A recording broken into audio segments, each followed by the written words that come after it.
جب بھی آپ کوئی ایپ ڈاؤن لوڈ کرنے جائیں تو اس کی ریٹنگز اور ریویوز چیک کریں۔ ریویو میں صارفین اکثر ایپ کے بارے میں اپنی حقیقی رائے لکھتے ہیں۔ اگر کسی صارف نے ایپ کے حوالے سے ڈیٹا چوری کا خدشہ ظاہر کیا ہے تو اسے ڈاؤن لوڈ کرنے سے گریز کریں۔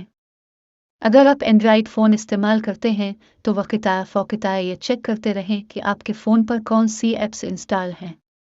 جب آپ چیک کریں تو دیکھیں کہ اس میں چیٹ اور نام کی کوئی ایپ تو نہیں ہے، کہ ان ایپس میں میل ویئر ہوتا ہے جو فون سے صارفین کی حساس معلومات چرا رہا ہے۔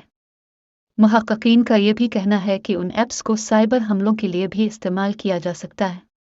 ایپس کے تار سائبر حملہ کرنے والے گروپ سے جڑے ہیں۔ انڈیا ٹوڈے کی رپورٹ کے مطابق کہ محققین کا کہنا ہے کہ متاثرہ ایپس کے تار خطرناک ہیکنگ گروپ سے جڑے ہیں۔ 2018 سے یہ گروپ جنوب مشرقی ایشیا کے بڑے اداروں پر سائبر حملے کر رہا ہے۔ ڈیٹا چوری کرنے والی ایپس سے کیسے بچیں؟ سب سے پہلے گوگل پلے سے چیٹ اور وی پی این ایپس ڈاؤن لوڈ نہ کریں۔ اگر فون میں یہ ایپس موجود ہیں تو انہیں فوراً ہٹا دیں۔ گوگل پلے اسٹور کو اپنی طرف سے ملیشیس ایپ سے محفوظ رکھنے کی پوری کوشش کرتا ہے، لیکن پھر بھی کوئی ایسی ایپ ڈاؤن لوڈ نہ کریں جس کے بارے میں آپ کو معلومات نہ ہو۔ اشتہار دیکھنے کے بعد ایپ ڈاؤن لوڈ بالکل بھی نہ کریں۔